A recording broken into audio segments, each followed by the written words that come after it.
नमस्कार साथियों, उम्मीद करता हूँ आप सब बढ़िया होंगे, अच्छे होंगे, मस्त होंगे। साथियों, हम class 12th chemistry question bank series कर रहे हैं और अभी स्टार्टिंग में हम वस्तुनिष्ठ प्रश्न ले रहे हैं। तो वस्तुनिष्ठ प्रश्न अपन विद कॉन्सेप्ट के समझ रहे हैं। हमने अभी तक विलियन नाम का चैप्टर करवा दिया है, इलेक्ट्रोकेमिस्ट्री विद्युत रसायन करवा दिया है, रासायनिक बलगतिकी करवा दिया है और D and F block element करवा दिया है। और आज हम चर्चा करने जा रहे हैं उप सहसंयोजक यौगिक के महत्वपूर्ण वस्तुनिष्ठ प्रश्न के बारे में चर्चा करते हैं। सभी को समझते हुए अपन सॉल्व करेंगे ताकि एग्ज़ाम के टाइम पे हम भूले नहीं, और विद कॉन्सेप्ट तैयारी करेंगे ताकि जो है एग्ज़ाम में अच्छा सा कॉन्सेप्ट लग पाए आपका, है ना। इससे रिलेटेड भी आ जाए तो भी आप कर पाओगे, हाँ नहीं ये वहाँ पर ऐसी चीज़ बताई थी उस टाइम पर वीडियो में, तो ये चीज़ सही है। चलिए आगे, ये जो है पहला क्वेश्चन है आपका NiCO4। साथियों, NiCO4 जो है ये उदासीन संकुल यौगिक है। किस टाइप का है? उदासीन संकुल यौगिक है। ये जो लिगेंड है इसमें ये भी क्या है? उदासीन है। तो इसमें अगर इसकी ऑक्सीडेशन स्टेट की बात करेंगे तो इसकी ऑक्सीडेशन स्टेट क्या आएगी? जीरो आएगी, क्योंकि कार्बोनिल की ऑक्सीडेशन स्टेट क्या आती है? जीरो आती है। तो यहाँ पर जो है NiCO4 में ऑक्सीकरण अवस्था है केंद्रीय धातु परमाणु की, है ना। यहाँ पर Na कर देना। Na की ऑक्सीकरण अवस्था कितनी है? जीरो। NiCO4 में Na की ऑक्सीकरण अवस्था जीरो है। इसमें निकालते हैं इस तरीके से, जिसकी निकालनी इसको X CO की जीरो होती है तो 4 CO जीरो हो जाएगी और जीरो ही आएगी। मोहर लवण किसे कहते हैं? मोहर लवण, ठीक है, मोहर लवण। तो मोहर लवण जो होता है NH4 twice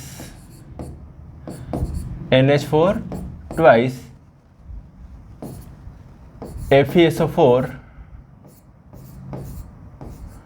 twice dot 6H2O, ये मोहर लवण का फार्मूला है। और ये क्या है? जैसे ये वाला संकुल यौगिक है या संकुल लवण है, इसको क्या कहेंगे? द्विक लवण कहेंगे। मोहर लवण एक क्या है? द्विक लवण है, डबल सॉल्ट है। क्लियर है? मोहर लवण क्या है? एक द्विक लवण है। अगला क्वेश्चन हाजिर है आपके सामने। CuNH3 है ना, SO4 में कॉपर की समन्वय संख्या कितनी है? तो जितने लिगेंड जुड़े हुए हो वही क्या होती है? समन्वय संख्या। और ये बड़े कोष्टक के अंदर जो संख्या है ये क्या है? लिगेंड की संख्या दे रखी है। तो NH3 एक दंतु लिगेंड है और इसमें समन्वय संख्या कितनी दे रही? ये कितने? 4 हैं। तो CuNH3 SO4 में कॉपर की समन्वय संख्या कितनी आएगी आपके पास? 4 आएगी। ये वाली संख्या यहाँ लिखना है, 4। ओके, क्लियर है? अगला क्वेश्चन देखिए। NiCO4 में मेटल कार्बन बंध होता है, ठीक है। NiCO4 में मेटल और कार्बन के बीच में जो बंध होता है वो कैसा होता है? तो ये निकिल है, ये निकिल, और निकिल से क्या जुड़े हुए? CO, ये CO, ये CO और ये CO और ये CO, 4 CO जुड़े हुए हैं।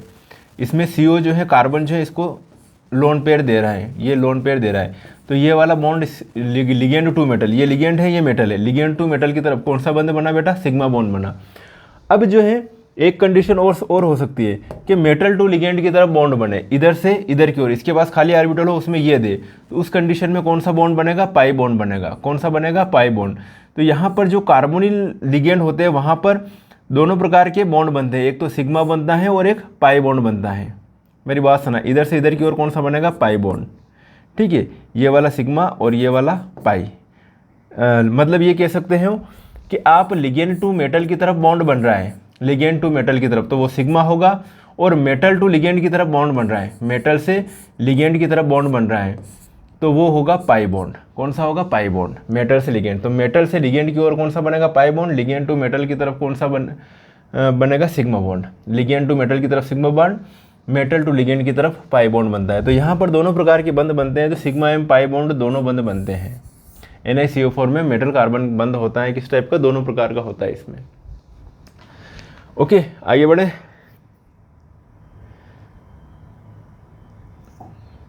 CuNH3 आयन का रंग पीला होता है। बढ़िया बात है, होता तो होगा। लेकिन आगे क्या पूछा कि इसमें EN बताइए, इफेक्टिव एटॉमिक नंबर बताइए या प्रभावकारी परमाणु संख्या बताइए। क्या बताना है आपको? प्रभावकारी परमाणु संख्या बताना है, EN बताना है। बताते हैं EN। ये लिखता हूँ इसको ऐसा कैसे? CuNH3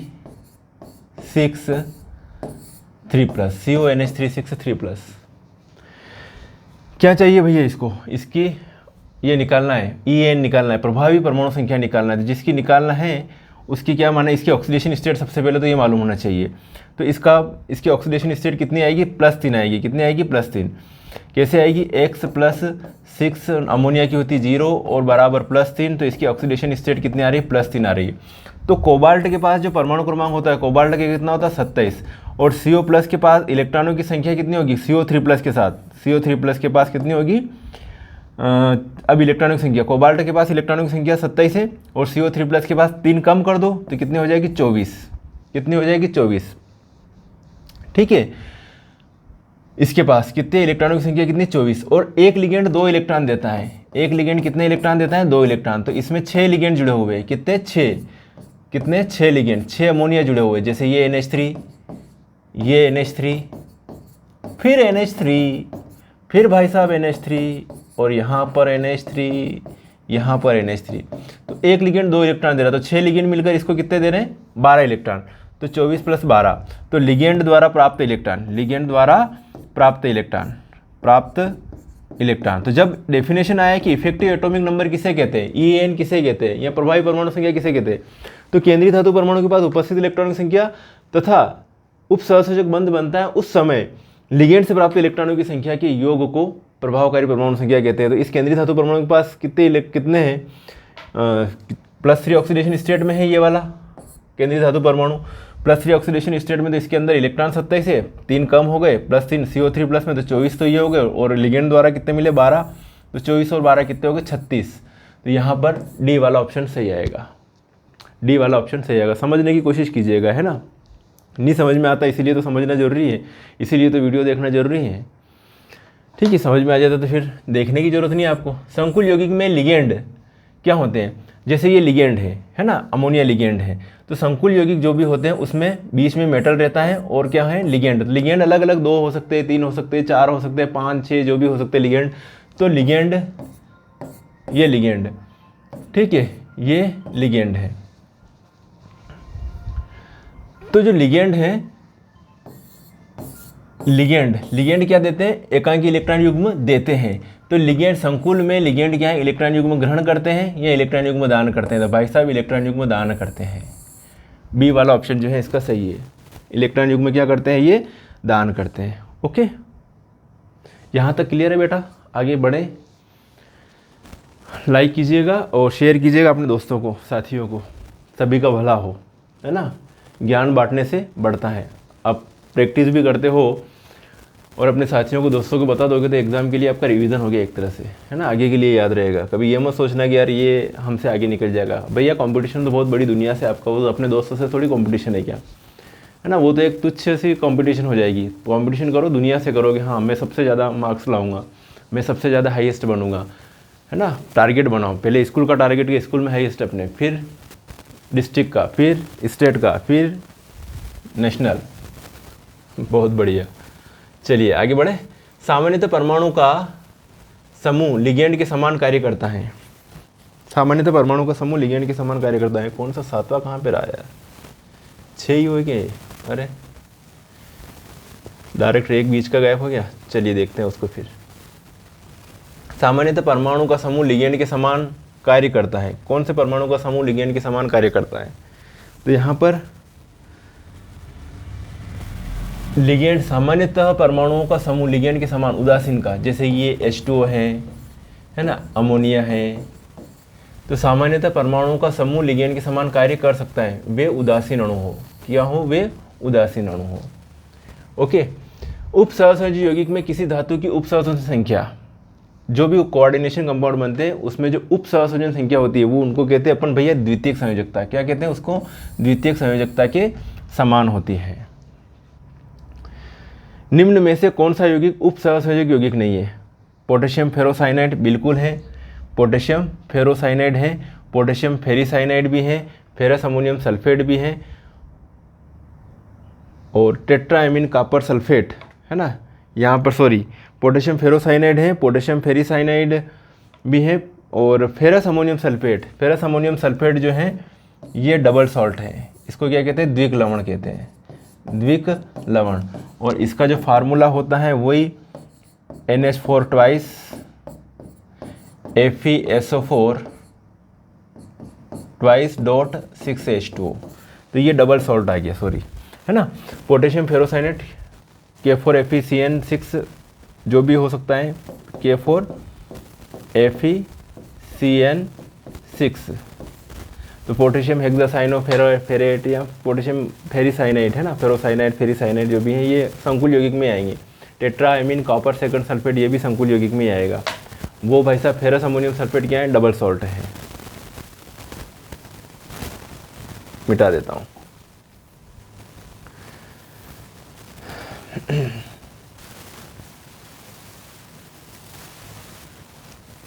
एक आपके ऑब्जेक्टिव छूट गया था 7वें नंबर का, वो भी समझा देता हूँ। चलो छूटा तो ये, इसमें मैंने स्कैन नहीं किया था। निम्न में से कौन सा लिगेंड किलेट बनाता है, क्वेश्चन है आपका। निम्न में से कौन सा लिगेंड किलेट बनाता है। आपके सामने बेटा ऑप्शन है 4। पहला ऑप्शन जो है आपके पास में वो है एसीटेट, दूसरा ऑप्शन है ऑक्जेलेट, एसीटेट ऑक्जेलेट, तीसरा ऑप्शन है आपके पास साइनाइड, और चौथा ऑप्शन है आपके पास अमोनिया। तो इनमें से कौन सा लिगेंड जो है ये बनाता है, क्या बनाता है, किलेट बनाता है। तो एसीटेट का सूत्र होता है CH3COO-, cyanide CN-, oxalate COO-, और अमोनिया जो है वो NH3 है। तो ये सभी जो क्या है एक दंतुर लिगेंड है। अब भाई साहब ये जो द्विदंतुर लिगेंड है और यहाँ से ये ऑक्जेलेट होता है, ये मेटल है, तो मेटल को इधर से और इधर से इलेक्ट्रॉन दे सकता है। ये COO- इधर से देगा, फिर ये जो है एक और जोड़ दिया भैया COO- और ये COO-, तो ये जो है ऐसे इलेक्ट्रॉन दे रहा है ये अपना, है ना, इधर दे रहा है इलेक्ट्रॉन का जोड़ा। तो ये साइक्लिक कंपाउंड बनता है। मतलब किलेट किसे कहते हैं, तो जब कोई बहुदंतुर लिगेंड है ना, केंद्रीय धातु परमाणु के साथ चक्रीय संरचना वाला यौगिक बनाता है, उसे क्या कहते हैं, किलेट कहते हैं। तो ये किलेट कंपाउंड बन गया, मतलब साइक्लिक कंपाउंड जहाँ साइकिल आ गई मतलब किलेट बन गया। चलिए आगे बढ़े। रिक्त स्थान की पूर्ति करो भैया। वे यौगिक जिनमें कार्बनिक समूह के कार्बन से जुड़ा रहता है, क्या जुड़ा रहता है भैया, धातु जुड़ी रहती है। कार्बनिक समूह से क्या जुड़ी रहती है, धातु। जैसे कि ये लिखा मैंने CH3, ये कार्बनिक समूह हो गया, और इससे सीधे था क्या जुड़ा हुआ है, मेटल Mg और X। तो ये इसको क्या कहूँगा, कार्बधातुक यौगिक, एक ग्रिग्नार्ड अभिकर्मक है ये। CH3MgX को ग्रिग्नार्ड अभिकर्मक भी कहते हैं भैया, और ये जो है कार्बधातुक यौगिक है। तो वे यौगिक जिनमें धातु कार्बनिक समूह के कार्बन से जुड़ा रहता है, क्या कहते हैं उसे, कार्बधातुक यौगिक कहते हैं। जय हो। सभी हरे पौधों में पाया जाने वाला संकुल यौगिक है। हरे पौधों में आप इमेजिनेशन करो क्या पाया जाता है हरे पौधे में, क्लोरोफिल। और क्लोरोफिल भी क्या होता है, एक संकुल यौगिक होता है। तो क्लोरोफिल सभी हरे पौधों में पाया जाने वाला संकुल यौगिक है। तो यहाँ पे क्या लिखूँ मैं, क्लोरोफिल। ओके, क्लियर है यहाँ तक। अब है अगला अपना काम, विटामिन B12 में का संकुल है। विटामिन B12 भी एक संकुल यौगिक है, और किसका संकुल है, उसमें कौन सा एलिमेंट्स पाया जाता है, तो कोबाल्ट। इसका सही आंसर क्या होगा, कोबाल्ट। EDTA, अगला क्वेश्चन आपका EDTA। EDTA क्या है, तो EDTA जो है बहुदंतुर लिगेंड है। क्या है वो, बहुदंतुर लिगेंड। EDTA की स्ट्रक्चर इस टाइप से होगी भैया, ये जो है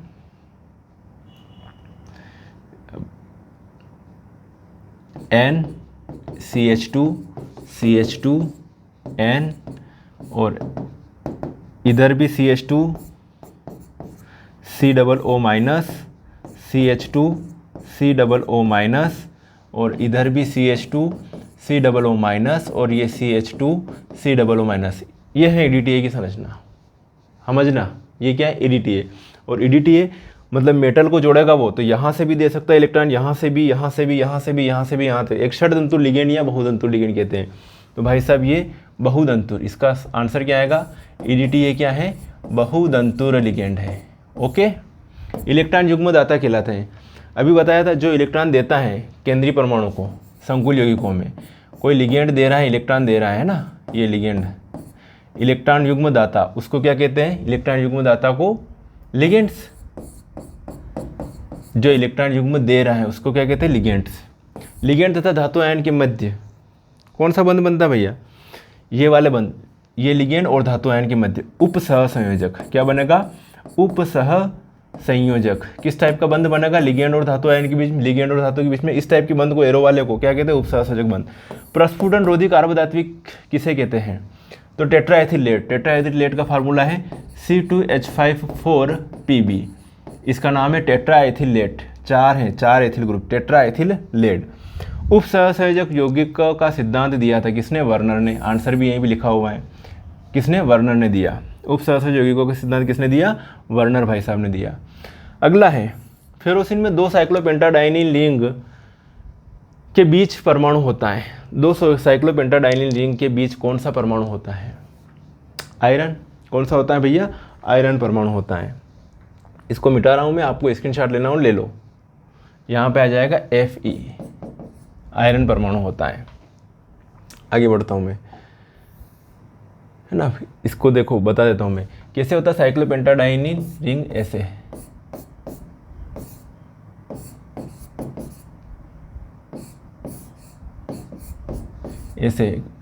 फेरोसिन में 2 साइक्लोपेंटाडाइनिल रिंग के बीच क्या होता है, आयरन परमाणु होता है। तो इसका क्या है, Fe आएगा। हीमोग्लोबिन आयरन का क्या है, यहाँ पर बताइए, संकुल यौगिक है।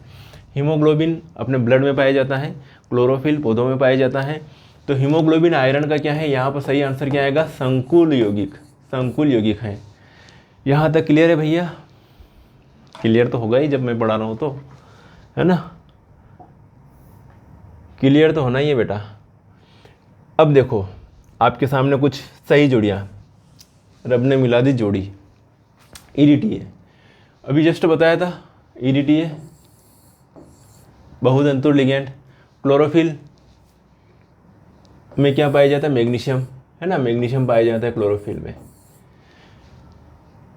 नाइट्रेटो, ओ लग रहा, नाइट्रेटो ऋणात्मक लिगेंड, ओ से पता चल गया। डाइफेनिल फास्फिन, ये उदासीन लिगेंड रहता है। डाइफेनिल मतलब इसका फार्मूला C6H5 2PH। एक्वा, एक्वो एक दंतुर लिगेंड, है ना, H2O क्या है, ये एक दंतुर लिगेंड है। ये बेचारा रह गया ऐसे कैसे। तो ये सही जोड़ियाँ कंप्लीट हो गई अपनी।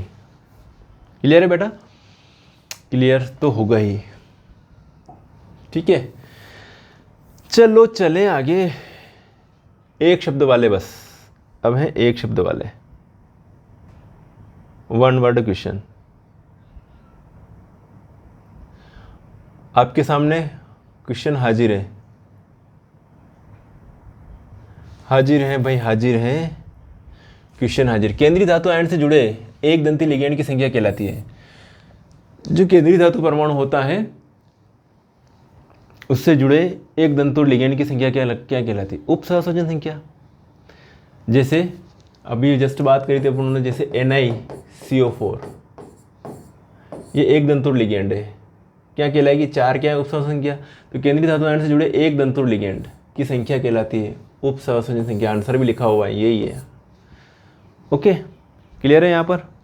अब है डाइक्लोरोटेट्राएमीन प्लेटिनम 4th आयन का सूत्र क्या होगा, लिखना पड़ेगा। डाइक्लोरो, ये Cl2, टेट्राएमीन, है ना, ये टेट्राएमीन NH3 4, और फिर क्या है, निक्की प्लेटिनम Pt, और ये ब्रैकेट बंद।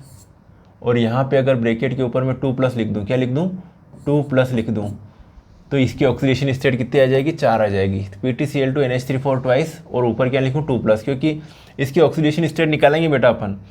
तो जिसकी निकालना है उसको, उसकी क्या मानेंगे, x, इसकी मानूंगा मैं x, प्लस क्लोरीन की कितनी होती है, -1, तो 2 क्लोरीन है तो 2 × -1, प्लस अमोनिया की कितनी होती है, 0, तो 4 × 0 बराबर जो ऊपर लिखा हुआ है वो +2 इधर आ जाएगा। तो ये 2 माइनस का उधर जाएगा तो ये भी +2 हो जाएगा। तो ऑक्सीडेशन स्टेट आपको निकली कितनी मिलेगी, 4 मिलेगी। तो डाइक्लोरो टेट्राएमीन प्लेटिनम आयन का सूत्र लिखिए, तो PtCl2 NH3 2+। यदि संकुल आयन ऋणायनिक है तो केंद्रीय धातु परमाणु के नाम के आगे क्या लगाते हैं, नाम के आगे नहीं, नाम के पीछे लगाया जाता है। नाम के पीछे, संकुल आयन ऋणायनिक है तो नाम के पीछे नाम बिगाड़ देते हैं, क्या लगाते हैं, 8 लगाते हैं। जैसे निकिल को निकिलेट, कोबाल्ट को कोबाल्टेट, ठीक है, आयरन को फेरेट, ऐसे एट लगा देते हैं। तो नाम के पीछे क्या लगाते हैं? एट। यहाँ इसका आंसर क्या होगा? एट। यदि संकुल आयन ऋणायनिक हैं तो केंद्रीय धातु परमाणु के नाम के पीछे क्या लगाते हैं? एट लगाते हैं। यहाँ तक क्लियर हो गया बेटा? आगे बढ़े। चौथा है वे योगशील यौगिक। चलो पहले मिटा देता हूँ, चौथा करना आप लोगों का ना।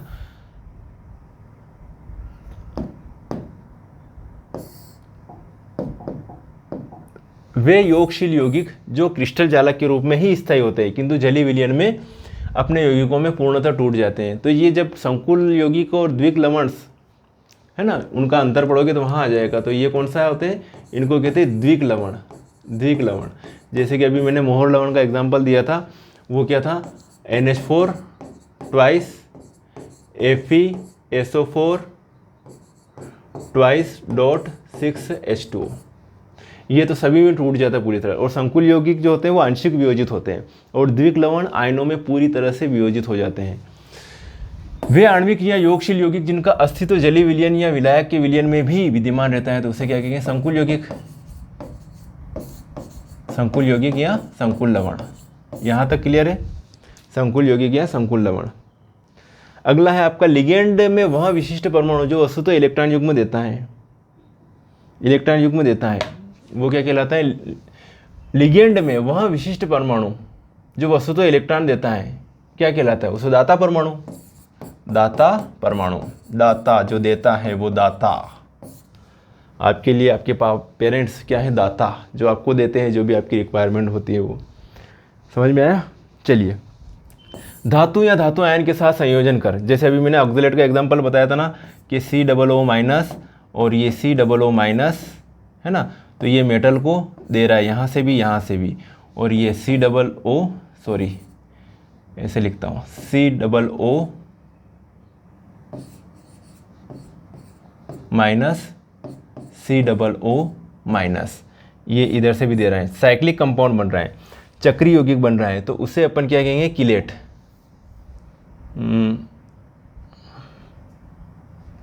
ढंग से बता देता हूँ, चलो क्या फ़र्क पड़ रहा है। ये COO माइनस COO माइनस, ये मेटल है COO माइनस और ये COO माइनस। ओके, ये इलेक्ट्रॉन युग्म किसको दे? अगर मेटल को दे, इसे है ना, इसको मेटल को दे दे तो ये जो संरचना बन रही है क्या? साइक्लिक संरचना बन रही है, तो इसको क्या कहेंगे अपन? किलेट। क्या कहूँगा मैं? किलेट। तो केंद्रीय धातु आयन से जुड़े हुए क्या है? धातु या धातु आयन के साथ संयोजन का जब कोई बहुतंतु लिगेंड चक्री संरचना वाला अणु बनाता है तो कहलाता है। आंसर लिखना बेटा यहाँ पर किलेट। केंद्रीय धातु आयन, केंद्रीय धातु मतलब जो बीच में रहता है उसे, तथा उससे जुड़े हुए लिगेंड को एक बड़े कोष्ठक के अंदर रखते हैं, इसे क्या कहते हैं?